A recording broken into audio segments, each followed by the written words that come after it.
Hello guys, good morning everyone. सभी को राधे राधे, जय श्री कृष्णा। मैं रूबी त्यागी आप सभी का वेलकम करती हूँ साधना विजय अकेडमी प्लेटफॉर्म पर। हम देखेंगे आज हमारे करंट अफेयर में क्या इंपॉर्टेंट है, जो हमारे एग्जाम के लिए कुछ इंपॉर्टेंट फैक्ट्स होंगे। इससे पहले आज से हमने क्या स्टार्ट किया है, हमने स्टार्ट किया है कि करंट अफेयर से पहले डेली हम एक स्टेट को कवर करेंगे, जिसमें हम उसके बारे में सारी इंफॉर्मेशन जो इंपॉर्टेंट होंगी हमारे एग्जाम के लिए, वो सबको क्या करते रीड आउट करते हुए चलेंगे। इसके बाद हम करंट अफेयर की न्यूज देखेंगे। तो सबसे पहले देखेंगे हम आज का स्टेट है हमारा उत्तर प्रदेश। क्या है? उत्तर प्रदेश। उत्तर प्रदेश की जब स्थापना हुई थी वो हुई थी हमारी 24 जनवरी 1950 को। कब हुई थी? 24 जनवरी 1950 में इसकी स्थापना हुई थी। और इससे पहले क्या कहते थे? इससे पहले संयुक्त प्रांत कहा जाता था। इसके जब इसे डिवाइडेड करने के बाद क्या बनाया गया? उत्तर प्रदेश को उत्तराखंड में से तोड़ दिया गया। तो इसकी स्थापना कब हुई? 24 जनवरी 1950 को। उत्तर प्रदेश की राजधानी क्या है? उत्तर प्रदेश की राजधानी है लखनऊ। जो उत्तर प्रदेश में जिले हैं कितने हैं? तो उत्तर प्रदेश में जो जिले हैं वो है 75। कितने? 75 जिले उत्तर प्रदेश में है। जो उत्तर प्रदेश के सीएम है, मुख्यमंत्री, वो कौन है? वो है योगी आदित्यनाथ जी। और जो वहां की राज्यपाल है वो है आनंदीबेन पटेल। कौन है? आनंदीबेन पटेल। ये पहले जो सीएम है वो है योगी आदित्यनाथ जी, और जो राज्यपाल है आनंदीबेन पटेल है, ये पहले गुजरात की क्या रह चुकी है? मुख्यमंत्री रह चुकी है। इसके बाद देखेंगे विधानसभा सीटें। जो उत्तर प्रदेश में विधानसभा सीटें हैं वो 403 है। जो विधान परिषद है वो 100 है। और जो लोकसभा की सीटें हैं वो 80 है। भारत में सबसे ज्यादा जिस राज्य में लोकसभा की सीटें हैं वो कौन सा है? उत्तर प्रदेश। कौन सा है? उत्तर प्रदेश जिला है। राज्यसभा की सीटें 31 है। जो उत्तर प्रदेश का सबसे बड़ा जिला है वो कौन सा है? वो है लखीमपुर खीरी। कौन सा है? लखीमपुर खीरी। और सबसे अधिक आबादी वाला जिला कौन सा है? वो है प्रयागराज। कौन सा है? प्रयागराज। इसे पहले संयुक्त प्रांत कहा जाता था। हम देखेंगे उत्तर प्रदेश के राज्य के पशु पक्षी, वहां का सबसे जो वृक्ष कौन सा है और फूल कौन सा है हमारा। जो क्योंकि हमें अपने भारत को तो पता है लेकिन हम स्टेट का भूल जाते हैं, हमें याद नहीं रहता। लेकिन आजकल एग्जाम में जो पूछा जा रहा है वो पूछा जा रहा है कि उस जिले का बताओ, किस जिले का राष्ट्रीय पक्षी, राष्ट्रीय पशु, वहां का वृक्ष, ये सब पूछे जा रहे हैं। तो हम देखते हैं यहाँ का जो राष्ट्रीय पशु है वो है राष्ट्रीय पशु, राज्य के पशु कौन सा है? बारहसिंगा। कौन है? बारहसिंगा। बारहसिंगा। और जो राज्य के पक्षी है वो है सारस क्रेन। कौन है? सारस क्रेन। जो वृक्ष है, जो उत्तर प्रदेश का राज्य के वृक्ष है वो है अशोक। और जो राज्य के फूल है वो है ब्रह्म कमल। कौन सा है? ब्रह्म कमल है। जो राष्ट्रीय उद्यान है, अब देखेंगे उत्तर प्रदेश में कौन कौन से राष्ट्रीय उद्यान है, कौन कौन सी वन्य जीव अभ्यारण्य है। तो देखते हैं हमारे नेशनल पार्क। जो उत्तर प्रदेश है, उत्तर प्रदेश में सिर्फ एक नेशनल पार्क है, वो है दुधवा नेशनल पार्क। कौन सा? Dudhwa national park. कौन सा है? Dudhwa national park. ये दुधवा नेशनल पार्क, और ये कहाँ पर है? ये है लखीमपुर खीरी में। कहाँ पर? लखीमपुर खीरी में। जो वन्य जीव अभ्यारण्य, वाइल्ड लाइफ सेंचुरी है, वो कौन कौन से? वो है कतर्निया, चंद्रप्रभा, नवाबगंज, सूरत, सोहन, खीरी। तो हम जब भी याद करेंगे किसी भी जो हम वाइल्ड लाइफ सेंचुरी हो या नेशनल पार्क हो, तो उसे एक फ्लो में याद करेंगे, जिससे जब भी हमसे कोई क्वेश्चन पूछा जाए तो हम फ्लो में याद करके क्या करेंगे? फटाफट उसे याद कर लेंगे कि कौन से राज्य का कौन सा होगा। तो उत्तर प्रदेश का नेशनल पार्क है दुधवा नेशनल पार्क। और जो वाइल्ड लाइफ सेंचुरी वो है कतरिया, चंद्रप्रभा, नवाबगंज, सूरत, सोहन, खीरी। कतरिया, चंद्रप्रभा, नवाबगंज, सूरत, सोहन, खीरी। कौन से हुए? 6 हुए। इसमें और भी है लेकिन जो इम्पोर्टेंट है मैंने वो लिखे हैं। तो सबसे पहले कतर्निया, चंद्रप्रभा, नवाबगंज, सूरत, सोहन, खीरी। इस तरह से याद करेंगे। जो नरोरा परमाणु ऊर्जा संयंत्र है ये भी कहाँ पर? उत्तर प्रदेश में स्थित है। कहाँ पर? उत्तर प्रदेश के बुलंदशहर में स्थित है। ये 1989 में इसकी स्थापना हुई थी। कौन से? 1989 में। इसकी जो कैपेसिटी है ये 440 मेगावाट की है। और ये कौन सा? 220 मल्टीप्लाई टू पार्ट्स में इसे डिवाइड करके इसे इसकी जो क्षमता है वो कितनी है? 440 मेगावाट है। और ये गंगा नदी के किनारे स्थित है। जो ये संयंत्र है नरोरा ऊर्जा संयंत्र, ये गंगा नदी के किनारे स्थित है। ये थे हमारे कुछ फैक्ट्स जो उत्तर प्रदेश से रिलेटेड थे हमारे, कि कौन कौन सी चीजें क्या क्या होंगी। तो ऐसे ही हम देखते हुए चलेंगे डेली एक नए स्टेट के साथ में। तो जैसे आज हमने उत्तर प्रदेश को देखा, तो आप इसे एक बार और रिवाइज करेंगे तो याद हो जाएगा। एक दो बार ये सर्कुलेट होते रहेंगे तो क्या होगा, हमें इनके बारे में सारी इंफॉर्मेशन याद रहेगी। देखते हैं आज की करंट अफेयर। आज की करंट अफेयर में सबसे पहले है एक बुक, जिस जो बुक है वो है रामानुजम। रामानुजम के ऊपर बनी हुई है, जो हमारे क्या थे, गणितज्ञ थे। कौन थे, मैथमेटिशियन थे। तो रामानुजन जो बुक है, इसका नाम है journey of a great mathematician. Journey of a great mathematician. और जो लेखक है, ये लेखक कौन है, तो इसके लेखक है अरुण सिंघल और डॉक्टर देवेंद्र कुमार शर्मा। इसके दो लेखक हैं। दो लेखक कौन कौन है, जो रामानुजन बुक बनी है journey of a great mathematician, इनके जो लेखक है वो है अरुण और देवेंद्र कुमार शर्मा। ठीक है, नेक्स्ट हमारी फर्स्ट न्यूज है आज की। आज की फर्स्ट न्यूज है प्रोफेसर सनी थॉमस का 83 वर्ष की आयु में निधन हो गया है।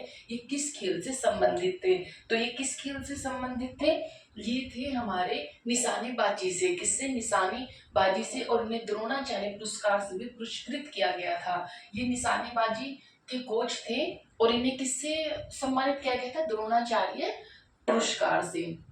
नेक्स्ट न्यूज है हमारी भीतरकनिका व सिमली पार्क। सिमली पार्क राष्ट्रीय उद्यान कहाँ के राष्ट्रीय उद्यान है।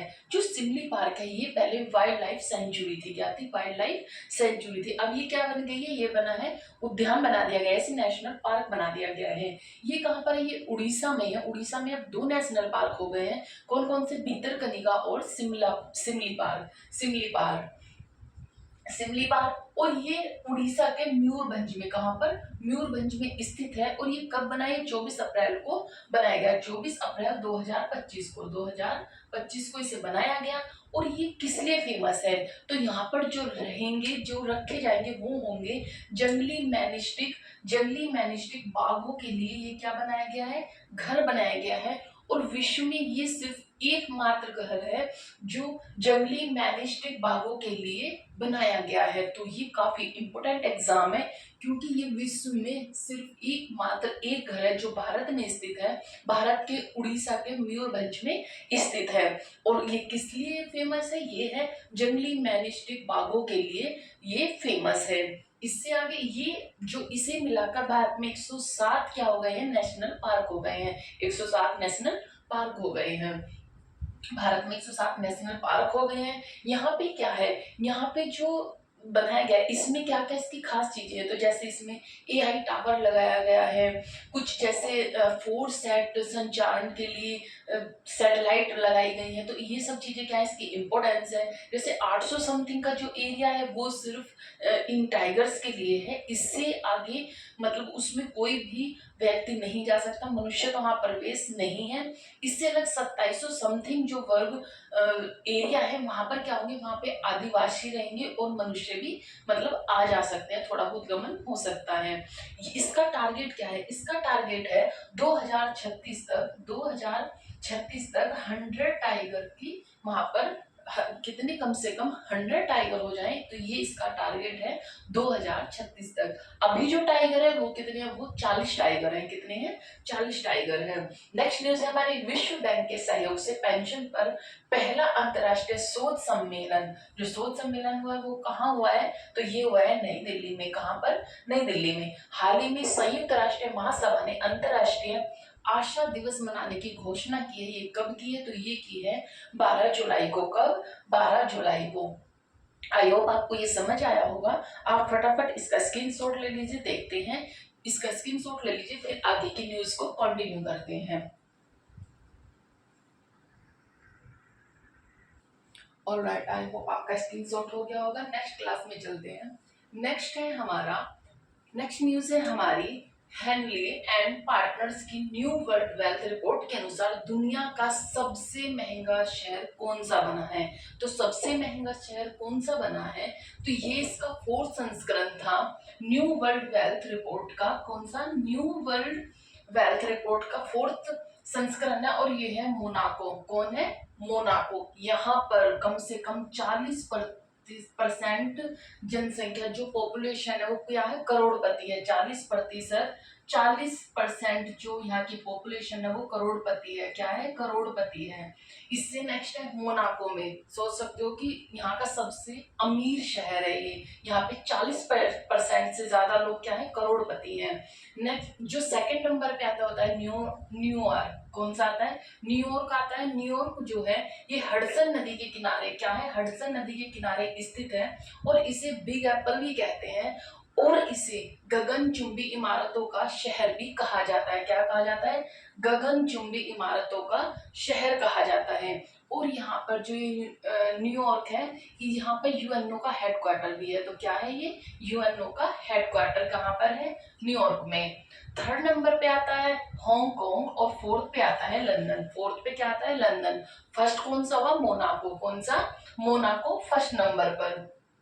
नेक्स्ट न्यूज है हमारी, नियमित बाल टीकाकरण की डिजिटल निगरानी के लिए राइज ऐप। कौन सा ऐप, राइज ऐप किसने लॉन्च किया, तो ये किया है उत्तर प्रदेश ने। किसने किया है, उत्तर प्रदेश ने इसे लॉन्च किया है। नेक्स्ट न्यूज है हमारी, हाल ही में स्वयं का उपग्रह लॉन्च करने वाला, किसका, स्वयं का उपग्रह लॉन्च करने वाला। ये न्यूज मैंने आपको पहले भी पढ़ाई है। स्वयं का उपग्रह लॉन्च करने की घोषणा करने वाला देश का पहला राज्य कौन सा, भारत का पहला राज्य कौन सा बना है, वो बना है असम। कौन सा है, असम। असम सैट, ठीक है। जो ये उपग्रह लाएगा कौन सा लेकर आएगा, असम सैट। नेक्स्ट न्यूज है हमारी, श्री कृष्ण और रुक्मणी जी के विवाह को समर्पित माधवपुर घेर मेला। कौन सा है, माधवपुर घेर मेला कहाँ प्रारंभ हुआ, तो ये हुआ है गुजरात में। कहाँ पर हुआ है, गुजरात में। नेक्स्ट न्यूज है हमारी, हितेश गुलिया विश्व मुक्केबाजी कप 2025 में स्वर्ण पदक जीतने वाले पहले, ध्यान यहाँ पे नोट करें कि कौन सा है, पहले भारतीय बने हैं। ये प्रतियोगिता कहाँ पर आयोजित हुई, ये भी इम्पोर्टेंट क्वेश्चन है क्योंकि यहाँ पे क्या है, भारत के पहले ऐसे व्यक्ति बने हैं जिसने स्वर्ण पदक जीता है। तो ये कौन है, हितेश गुलिया विश्व मुक्केबाजी कप 2025 में स्वर्ण पदक जीतने वाले पहले भारतीय बने हैं। तो ये कहाँ पे हुआ था, ये ब्राजील में हुआ था। कहाँ पर, ब्राजील में। ब्राजील की राजधानी क्या है, ब्राजीलिया। नेक्स्ट न्यूज है हमारी, भारत सरकार ने किस पड़ोसी देश को थैलेसीमिया और सिकल सेल रोग प्रबंधन के लिए $2 मिलियन की चिकित्सा सहायता भेजी है। तो ये दोनों डिसीज क्या हैं, ये दोनों डिसीज थैलीसीमिया और सिकल जो है, ये दोनों क्या है, रक्त विकार डिसीज है। क्या है, ब्लड डिसऑर्डर डिसीज है। और ये किस लिए होती है, जो थैलेसीमिया और सिकल सेल है इसमें, ये दोनों ही क्या है, रक्त विकार बीमारियां हैं। और जो थैलेसीमिया इसमें क्या होता है, आरबीसी नष्ट हो जाते हैं। क्या होता है, आरबीसी बनने बंद हो जाते हैं ये थैलेसीमिया में। और जो ये आरबीसी है इसे एरिथ्रोसाइट भी कहा जाता है और प्लीहा भी कहा जाता है। इसे आरबीसी का कब्रिस्तान भी कहा, प्लीहा को क्या बोला जाता है, आरबीसी का कब्रिस्तान। जो इसकी आरबीसी की कार्यकाल होता है ये कितना होता है, ये होता है 120 दिन। और इसमें आरबीसी में केंद्रक नहीं होता है, किसमें, आरबीसी में केंद्रक नहीं होता है। लेकिन इसके दो अपवाद है, एक है ऊंट जिसमें केंद्रक पाया जाता है और दूसरा है लामा। क्या है, लामा। ये कहाँ पर भेजी है, तो ये नेपाल में भेजी है। किसने, भारत ने क्या किया है कि जो $2 मिलियन की सहायता किसे भेजी है, नेपाल को भेजी है। नेपाल से कौन कौन से राज्य क्या करते हैं, हमारी बाउंड्री शेयर करते हैं। तो नेपाल से हमारा उत्तराखंड मिलता है। उत्तराखंड से नीचे आते हैं तो यूपी, बिहार, वेस्ट बंगाल और सिक्किम की जो बाउंड्रियां हैं वो क्या होती हैं, एक दूसरे को ये नेपाल से बाउंड्री बनाती है। कौन कौन सी है, उत्तराखंड, यूपी, बिहार, वेस्ट बंगाल और सिक्किम। ये हुई हमारी किसकी, जो यहाँ पे पड़ोसी देश नेपाल में हमने जो भेजी है, अब चिकित्सा सहायता भेजी है। अच्छा, अभी की बहुत ही ज्यादा एक इम्पोर्टेंट न्यूज है कि अभी जो आईपीएल चल रहे हैं इसमें राजस्थान रॉयल्स का और गुजरात का क्या हो रहा था, आईपीएल हो रहा था। इसमें जो राजस्थान रॉयल की तरफ से एक व्यक्ति खेल रहे थे वो थे वैभव सूर्यवंशी, जो जिनकी उम्र कितनी है, 14 वर्ष है और वो बिहार से बिलोंग करते हैं। उन्होंने क्या किया है, वे भारत के फर्स्ट क्या बने हैं, फर्स्ट सबसे कम उम्र के सबसे युवा व्यक्ति बने हैं जिसने 30 बॉल, सॉरी कहाँ गया, सॉरी, 30 बॉल में नहीं 34 बॉल में, सॉरी 35 बॉल में शतक लगाया। कितना, 35 बॉल में 11 छक्के मारकर उन्होंने क्या किया, शतक लगाया है। वो सेकंड व्यक्ति बन गए, इतिहास में सेकंड व्यक्ति बने हैं वैभव सूर्यवंशी। और फर्स्ट कौन थे, क्रिस गेल। उन्होंने क्या किया था, 30 बॉल में शतक लगाया था। कितना, 30 बॉल में शतक लगाया था और 35 बॉल में इन्होंने शतक लगाया। तो आईपीएल में शतक लगाने वाले सबसे युवा बल्लेबाज कौन बने हैं, वैभव सूर्यवंशी बने हैं। किस किस के बीच ही मैच हो रहा था, तो राजस्थान रॉयल्स वर्सेस गुजरात के बीच ही आईपीएल हो रहा था। कहां पर हो रहा था, सवाई मानसिंह स्टेडियम जयपुर में हो रहा था। और जो आई कहां पर हो रहा था, जयपुर में। और ये इनकी जो उम्र है 14 वर्ष है और ये बिहार से बिलोंग करते हैं। 28 अप्रैल 2025 को 35 बॉल में इन्होंने 11 छक्के मारे और 100 का शतक कंप्लीट किया, 100 रन कंप्लीट किए। कितने, शतक लगाए। आईपीएल के इतिहास में सबसे तेज सेकंड नंबर पर शतक लगाया है इन्होंने। और फर्स्ट कौन थे, क्रिस गेल थे। कौन थे, क्रिस गेल थे, जिन्होंने 30 बॉल पर क्या किया, शतक लगाया था। 30 बॉल पर शतक लगाया था। ये थी हमारी आज की न्यूज। आई होप आपको समझ आया होगा। मैंने पूरी कोशिश की है कि आपको इम्पोर्टेंट न्यूज प्रोवाइड की जाए जो हमारे एग्जाम में काफी इम्पोर्टेंट है और जो एग्जाम में बार बार पूछी जाती है। तो ये थी हमारी आज की करंट अफेयर। आई होप आपको समझ आया होगा। Have a good day and bye bye. आप इसका स्क्रीनशॉट ले लीजिए।